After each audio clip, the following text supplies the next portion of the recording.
après la victoire étriquée de l'équipe de France contre l'Australie, 2-1, en ouverture de sa Coupe du Monde. Retrouvez les notes de nos envoyés spéciaux en Russie. Envoyé spécial à Kazan Hugo Lloris, 6, pour sa 99e sélection avec les Bleus, le capitaine a répondu présent et fait taire quelques mauvaises langues. Auteur d'une parade somptueuse sur un ballon chaud, 17e, en première période. Rassurant dans les airs, précis au sol. Du bon Lloris. Ne peut rien sur le pénalty de Djeda Ignac, 62e. Benjamin Pavard, 5,5, d'entrée de jeu. Il a donné le tempo dans son couloir, que ce soit dans son apport offensif ou sa capacité à résister au duel. Beaucoup plus discret au fil des minutes. N'a pas déçu malgré tout et termine la rencontre rôtie.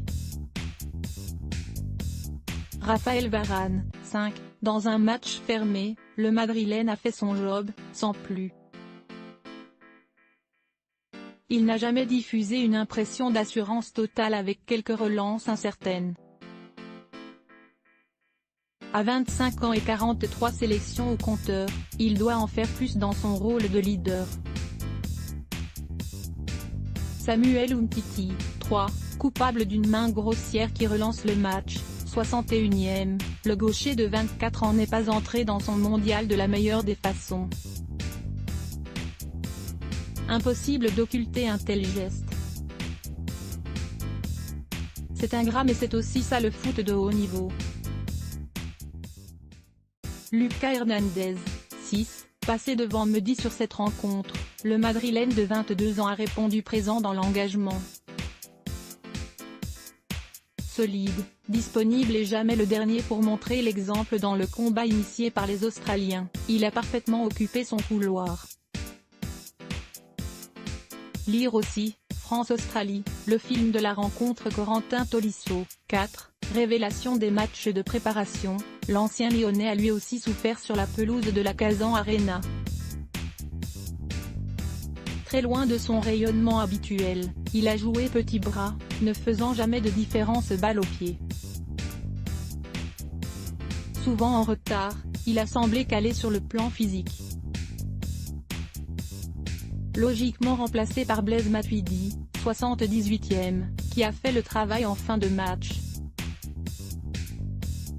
N'Golo Kanté, 7, jamais impressionné par l'événement ou dévoré par la pression, la sentinelle des Bleus a régalé. À l'impact, dans la passe ou encore dans son repli défensif, il a dominé le débat. Tellement précieux. Paul Pogba, 6, du bon et du moins bon. À son crédit, il n'a rien lâché pour donner l'avantage aux Bleus, 80e, après une belle action collective.